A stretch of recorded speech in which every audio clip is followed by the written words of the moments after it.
Hello guys. आज हम start करते हैं फिजिकल केमिस्ट्री। और फिजिकल केमिस्ट्री स्टार्ट करने से पहले उस फिजिकल केमिस्ट्री के क्वेश्चनों को करने के लिए सबसे इंपॉर्टेंट चीज होती है यूनिट्स। यूनिट्स का फिजिकल केमिस्ट्री में इतना बड़ा रोल है कि जब भी मतलब मेरा जो रहता था जैम की तैयारी के वक्त या फिर CSIR नेट की तैयारी के वक्त क्वेश्चन कम लगा लो, क्वेश्चन वैसे प्रैक्टिस बहुत करनी होती है, लेकिन हमको फॉर्मूले की यूनिट तक पता होनी चाहिए। इसलिए मैं सबसे पहले आपको फिजिकल केमिस्ट्री में यूनिट्स ही पढ़ा रहा हूँ कि यूनिट्स क्लियर हो जाएंगी तो क्वेश्चन करना बहुत ही आसान हो जाता है, मतलब बहुत ही आसान हो जाता है। मैं आपको ये भी बताऊंगा कि यूनिट्स कैसे कटती हैं, यूनिट्स काटने से कैसे आंसर तक ऑप्शन तक पहुंचा जा सकता है। मैंने बहुत ऑप्शन फिजिकल केमिस्ट्री में ऐसे मारे हैं कि यूनिट्स कट जाती थी और एक ही ऑप्शन मिलता था क्वेश्चन का और सीधा वो आंसर होता था। तो सबसे पहले यूनिट्स में सबसे पहले प्रेशर की यूनिट होती है, ठीक है। प्रेशर को किससे डिनोट करते हैं? P से, ठीक है। तो प्रेशर की सबसे पहली और सबसे इंपॉर्टेंट यूनिट होती है 1 atm इक्वल टू 1.01 इंटू 10⁵ और 101.325 पास्कल में। किसमें होती है? पास्कल में होती है, ठीक है। Then 1 atm equal to 1.01325 bar होती है, ठीक है। और then 1 atm equal to 760 torr में होती है। Then 1 atm equal to 76 centimetre of Hg, okay. Then 1 atm equal to 760 mm of Hg। अब सेकंड पे आता है वॉल्यूम। वॉल्यूम बहुत इंपॉर्टेंट, बहुत काम में आती है इसकी यूनिट। सबसे पहले यूनिट आती है 1 लीटर में 1000 ml होता है, 1000 ml होता है 1 लीटर में। देन हम यूनिट पढ़ते हैं 1 लीटर में 1000 ml एंड 1000 सेंटीमीटर क्यूब। ये बहुत बहुत ज्यादा इंपॉर्टेंट है, 1000 सेंटीमीटर क्यूब वाली बहुत काम आती है, बहुत ज्यादा काम आती है ये, ठीक है। अब यूनिट्स बनाते कैसे हम वो भी देख लेते हैं। जैसे इधर देखो 1 मीटर में 100 सेंटीमीटर होते हैं, ठीक है।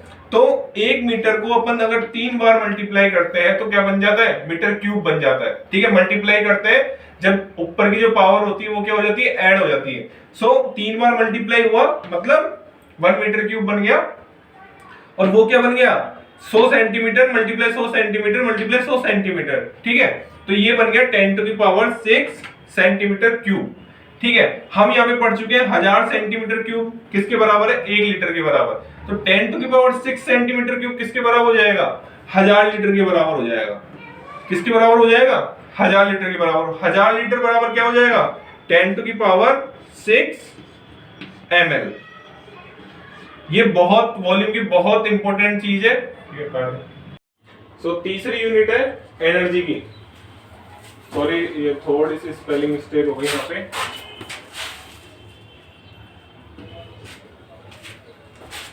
ठीक है, तो थर्ड है एनर्जी की यूनिट, एनर्जी H म्यू, ठीक है। यहाँ पे H क्या है? प्लांक कांस्टेंट है जिसकी वैल्यू होती है 6.62 इंटू 10⁻⁻34 जूल सेकेंड। अब क्या होता है ना कि सबको ये वैल्यू तो याद रह जाती है, ठीक है। मेरे को भी याद रह जाती थी, इवन मेरे को BSc सेकंड ईयर तक भी ये नहीं पता था कि ये प्लांक कांस्टेंट की जो यूनिट है वो जूल सेकंड होती है, ठीक है। ये इतनी इंपॉर्टेंट यूनिट है क्योंकि प्लांक कांस्टेंट का आपको पता है कि मतलब बहुत से चैप्टर में क्वांटम में यूज करोगे, एटॉमिक स्ट्रक्चर में यूज करोगे, ठीक है। प्लांक कांस्टेंट की जो यूनिट है ना वो बहुत इंपॉर्टेंट है, क्योंकि मैंने जैसे पहले बताया था जब मैं शुरुआत कर रहा था कि मेरे को यूनिट काटने से ही क्वेश्चन आसानी से हो जाते हैं। मतलब ज्यादा आपको अगर वैल्यूज भी बहुत बड़ी बड़ी दे रखी है तो कैलकुलेटर यूज करने की जरूरत नहीं है। केवल और केवल अगर ये यूनिट्स याद रह गई ना तो इतनी तो गारंटी है कि फिजिकल केमिस्ट्री के मैक्सिमम क्वेश्चन आप कर सकते हो। सो यहाँ पे H क्या है? प्लांक कांस्टेंट है जिसकी यूनिट है जूल सेकंड। क्या है? जूल सेकंड है, ठीक है। और यहाँ पे फ्रीक्वेंसी क्या है? c/λ, ठीक है। फ्रीक्वेंसी का फॉर्मूला क्या होता है? c/λ, जहाँ पे c क्या है? वेलोसिटी ऑफ लाइट, ठीक है। और लैम्डा क्या है? वेवलेंथ। अच्छी तरह जानते हो कि लैम्डा वेवलेंथ होता है। अब अज्यूम कर लेते हैं कि लैम्डा 10 एंगस्ट्रॉम है, ठीक है। अब मैं आपको यूनिट्स कैसे निकलती है वो बताता हूँ। जैसे आपको पता होगा कि फ्रीक्वेंसी की यूनिट होती है सेकंड इनवर्स, ठीक है। फ्रीक्वेंसी की यूनिट होती है सेकंड इनवर्स। अब वो निकलती कैसे? देखो आज निकालते हैं। 3 × 10⁻10 सेंटीमीटर पर सेकंड वेलोसिटी ऑफ लाइट होती है, ये सबको पता है, ठीक है। अब अपन ने मान लेते हैं लैम्डा है यहाँ पे 10 एंगस्ट्रॉम, ठीक है। अब एंगस्ट्रॉम होता है, एक एंगस्ट्रॉम में 10⁻⁸ सेंटीमीटर होता है, ठीक है। अभी इसके बाद जस्ट अपन लेंथ की भी यूनिट सीखेंगे, एंगस्ट्रॉम को सेंटीमीटर में कैसे कन्वर्ट करते हैं, मीटर में कैसे कन्वर्ट करते हैं, ठीक है। तो अज्यूम कर लिया अपन ने, ठीक है। मैं केवल यहाँ पे कैलकुलेशन नहीं कर रहा, केवल यूनिट काटना बता रहा हूँ कि यूनिट आती कैसे। जब सेंटीमीटर पर सेकंड था तो सेंटीमीटर से सेंटीमीटर क्या हो गया, कैंसिल हो गया, तो क्या बच गया, सेकंड इनवर्स। ये यूनिट आ गई अपनी फ्रीक्वेंसी की। किसकी यूनिट आ गई, फ्रीक्वेंसी की यूनिट आ गई, ठीक है। अब मैंने क्या किया, यहां से जूल सेकंड एच की यूनिट यहां पे रख दी, ठीक है। क्या है यहाँ पे, जूल और सेकंड। अब फ्रीक्वेंसी की क्या यूनिट है, यहाँ पे फ्रीक्वेंसी है ना, क्या है, फ्रीक्वेंसी है ना, म्यू। तो म्यू की क्या यूनिट है, सेकंड इनवर्स। तो सेकंड इनवर्स रख दी। अब आपको पता है कि जब भी मल्टीप्लाई होता है, ये जो बीच में ये है ना, ये मल्टीप्लाई है। जब भी मल्टीप्लाई होता है तो पावर क्या होती है, सेम जुड़ जाती है। तो 1 में से 1 गया तो 0 बच जाएगी, मतलब ये ऐसे कैंसिल आउट हो जाएंगे और क्या बच जाएगा, जूल। ऐसे यूनिट्स बनती हैं, ठीक है। यूनिट्स को मतलब बहुत कम इस चैनल पे आपको ये मिलेगा, बहुत कम याद रखेंगे अपन चीजों को। तो एनर्जी की यूनिट क्या निकली, जूल। चौथी यूनिट है लेंथ।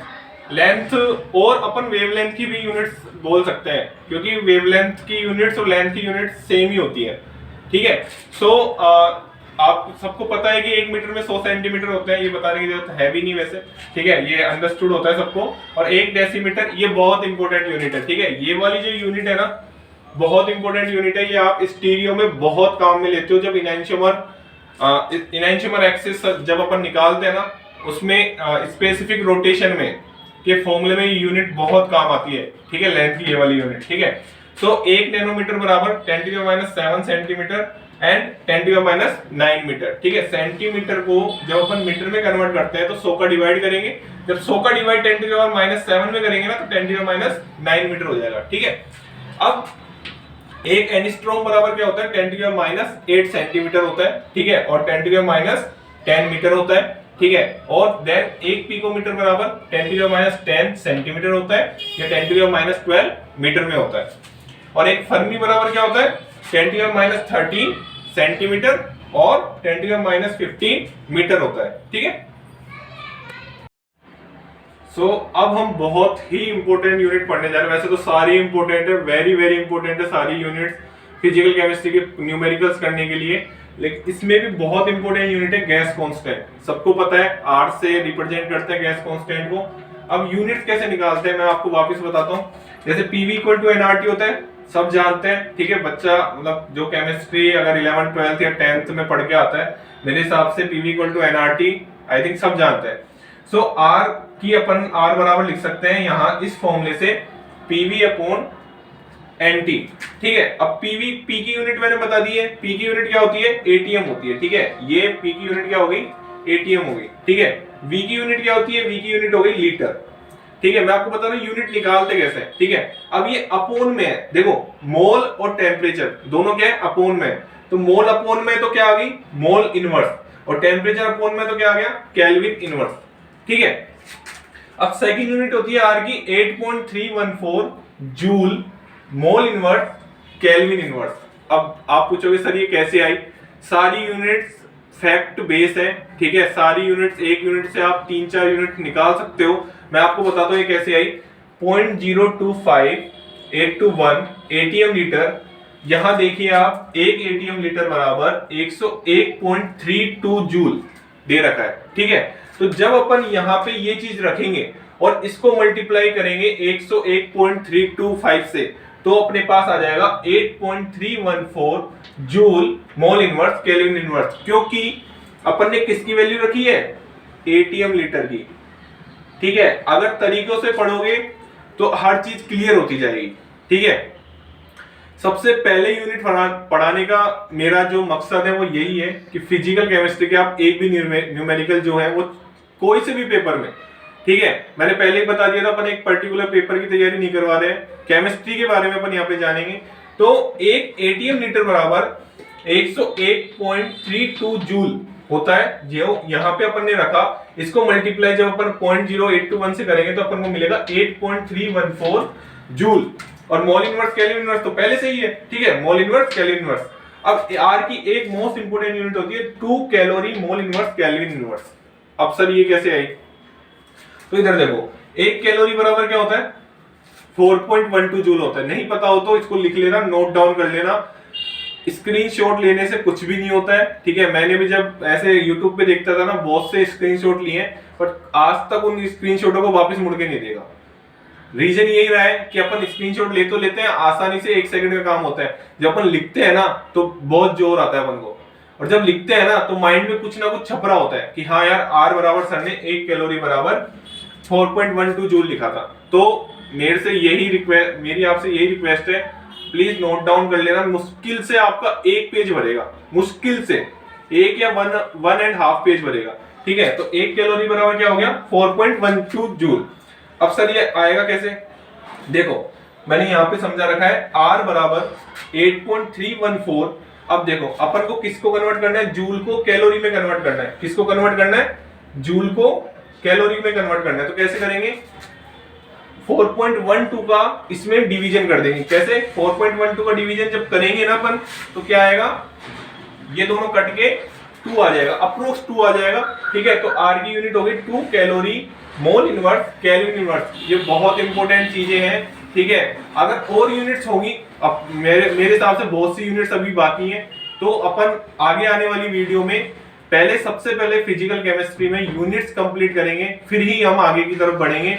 मैं नहीं चाहता कि अपन टॉपिक पढ़ना स्टार्ट कर दें और क्वेश्चंस लगे ही नहीं। मैं भी जहां पढ़ा रहा हूं, सबसे बड़ी प्रॉब्लम यही आ रही है कि पढ़ा तो बहुत ही बढ़िया रहे, ठीक है, बट बच्चे प्रैक्टिस भी बहुत मतलब कम करते हैं, बहुत ही कम करते हैं कुछ बच्चे तो, और जो प्रैक्टिस करते हैं वो भी अटक जाते हैं एग्जाम में जस्ट बिकॉज यूनिट।